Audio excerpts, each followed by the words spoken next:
The Middle East is once again abuzz with reports of airstrikes along the Syria-Iraq border, a region that has long been a flashpoint for international tensions and military activity. News outlets suggest a coordinated attack, possibly involving the United States and Israel, two major players whose actions often shape the balance of power in this volatile region. These reports have drawn global attention, given the sensitive alliances and rivalries at play, and the potential for escalation that always lingers just beneath the surface. Eastern Syria and western Iraq are strategic hotspots, home to various armed groups, shifting front lines, and a web of international interests that make the area especially volatile. Explosions and targeted attacks in these areas always raise alarm, not just locally but across the world, as governments and analysts scramble to understand the implications. The immediate questions: who launched the strikes? Who was targeted? Why now? Echo in diplomatic circles and newsrooms alike, fueling speculation and concern.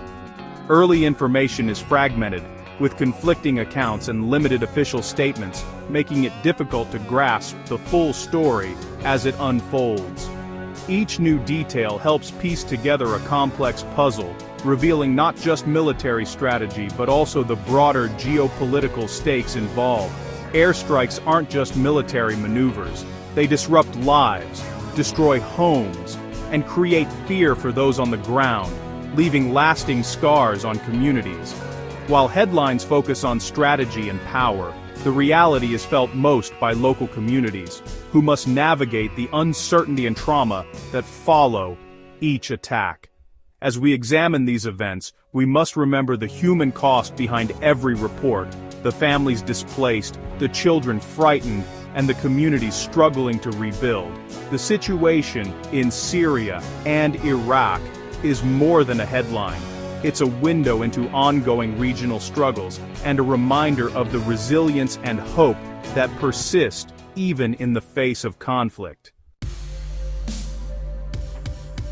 The most striking claim is that these airstrikes targeted senior Iranian officials. If true, this points to a deliberate, high-stakes operation, one that risks escalating regional conflict. These figures are not just military leaders, they're architects of Iran's influence in Syria and Iraq.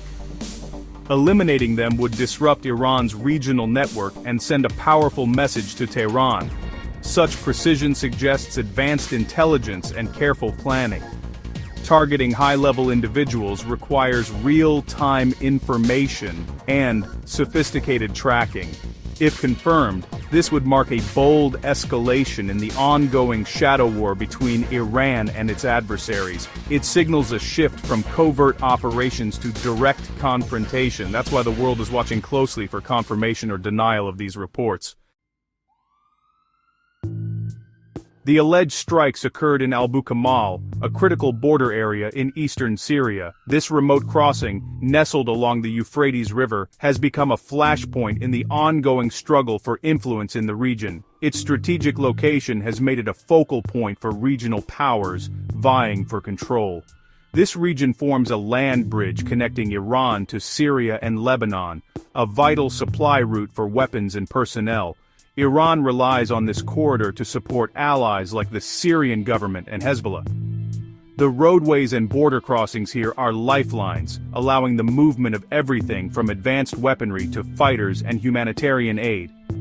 Control over this passage means influence over the broader Middle East.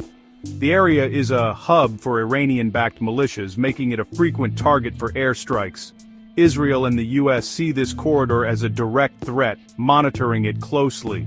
Surveillance drones and intelligence assets are constantly watching for suspicious activity, as any movement here could shift the balance of power.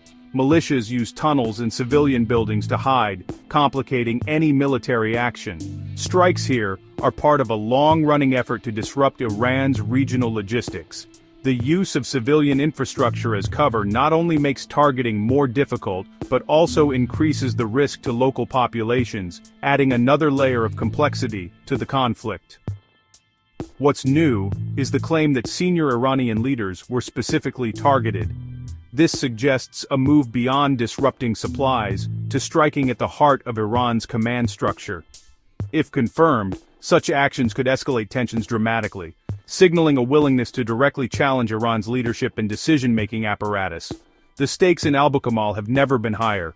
With every strike and countermove, the risk of a broader conflict grows, making this border town a symbol of the region's fragile balance and the high price of strategic ambition. Most information comes from Arabic media, which often break news from Syria and Iraq first. However, these reports remain unconfirmed. No official statements from the US, Israel, or Iran. Israel typically maintains ambiguity, rarely confirming or denying such operations. The US may stay silent, especially if the mission was covert.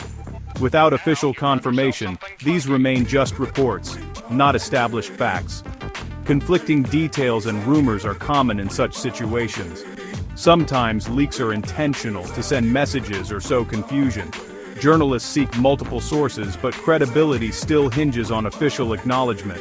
For now, we're in the early stages of understanding what happened. Treat all information as preliminary until more evidence emerges. Reports mention direct hits, a term signaling precise, targeted strikes. Achieving this requires advanced technology and real-time intelligence. Precision minimizes collateral damage, especially in crowded areas like Al-Bukamal. Such accuracy points to a state actor with significant military capabilities. Intelligence could come from informants, surveillance, or drones. Direct hits suggest a carefully planned mission, not random bombing. If true, it's a clear demonstration of power and reach.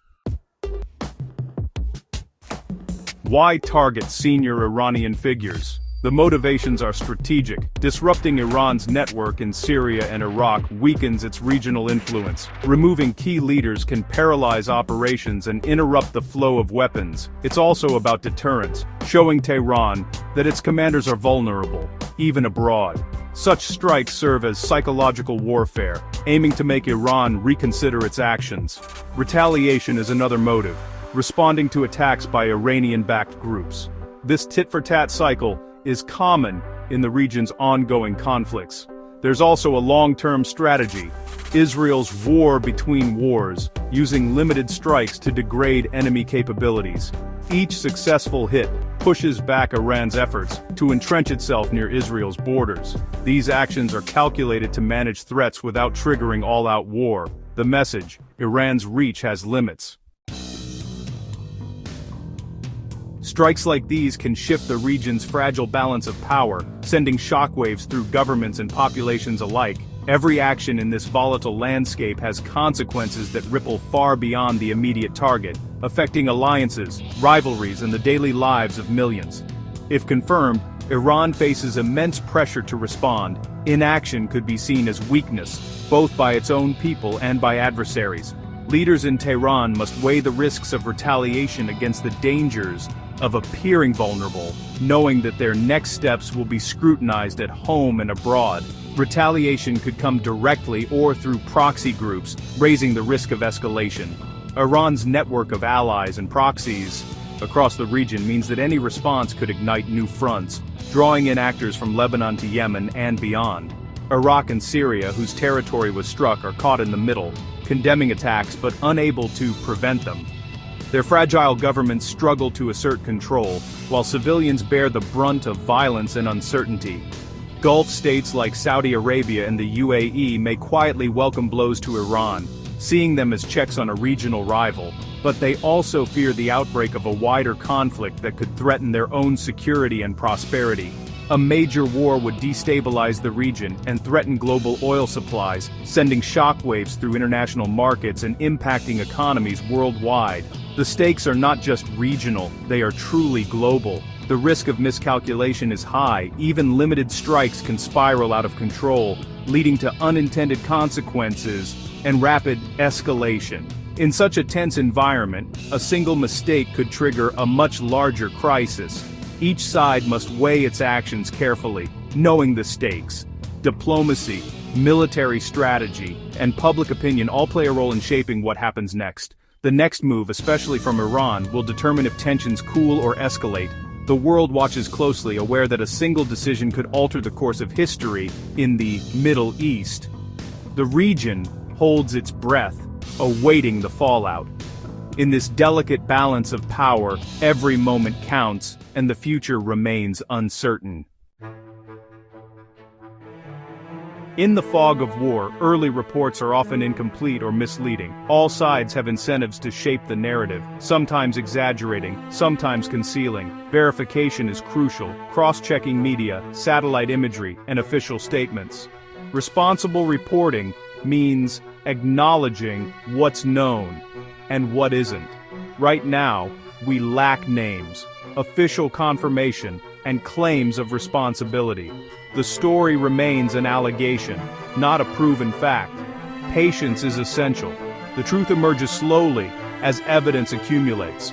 Jumping to conclusions risks spreading misinformation. As more details surface, a clearer picture will form. Until then, skepticism and critical thinking are our best tools.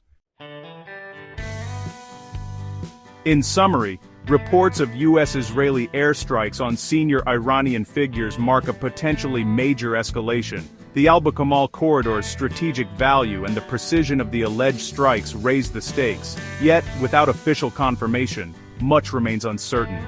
The motivations, disruption, deterrence, retaliation, are clear, but the facts are still emerging. The risk of regional escalation is real, with every actor watching and waiting. For now, we're navigating through uncertainty, seeking facts amid speculation. The coming days will reveal more: official statements, evidence, and reactions. Only then will the true impact of these events become clear.